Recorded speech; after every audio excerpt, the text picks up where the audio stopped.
আসসালামু আলাইকুম এভরিওয়ান, আশা করছি সবাই ভালো আছেন। আজকে পেঁপে গার্ডেনে আপনাদেরকে নিয়ে যাব। চলুন, আপনারা দেখতে পাচ্ছেন অলরেডি পেঁপে গার্ডেনে কত সুন্দর সুন্দর পেঁপে ধরছে। বাট একটা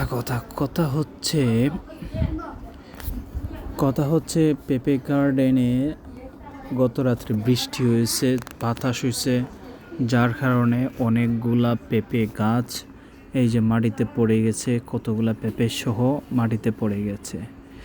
যাই হোক, আমি দেখতে আসছি পেঁপে গার্ডেনের পেঁপেগুলা এখন কি অবস্থায় খাড়াকরণ যায়। প্রত্যেকটা পেঁপে গাছের অবস্থা মোটামুটি খারাপ, কারণ এখন যে বৃষ্টি হইতেছে, তারপরে যে বাতাস হইতেছে, যার কারণে এখন কিন্তু গাছগুলোতে পেঁপে ধরা শুরু হয়েছে। খুব সুন্দর লাগছে অবশ্য, গার্ডেনটা খুবই সুন্দর। এটার পাশে হচ্ছে একটা নদীতেও এখন প্রচুর পানি।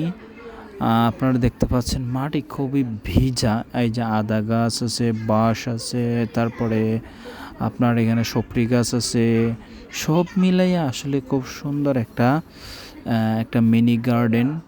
চারিদিকে বাউন্ডারি দেওয়া, তারপরে হচ্ছে এই যে নাইলা শাক, আমরা বাংলা নাইলা শাক যাকে বলি।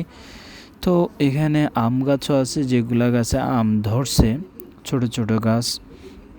তো বিভিন্ন ধরনের গাছগাছালি এখানে আছে, দেখতে অবশ্য খারাপ না, খুব সুন্দরই লাগছে।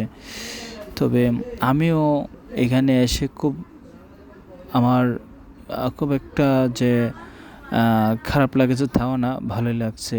কিন্তু খারাপ লাগছে এই কারণেই যে বাতাসে গাছগুলা নিচে পড়ে গেছে। তো যাই হোক, আপনারা দেখতে পাচ্ছেন খুব সুন্দর সবুজ শ্যামল একটি গার্ডেন। আপনারা এই যে এখন বাহিরের দৃশ্য দেখতে পারবেন, এই যে প্রচুর পানির কারণে নদীর উপর দিয়ে পানি রাস্তায় চলে আসছে অলরেডি। আপনারা দেখতে পাচ্ছেন ওই দিকটা বন্যার পানিতে প্লাবিত হয়ে গেছে, প্রচুর পানি, রাস্তাতে পানি চলে আসছে। তো পানি আসুক, সমস্যা নাই।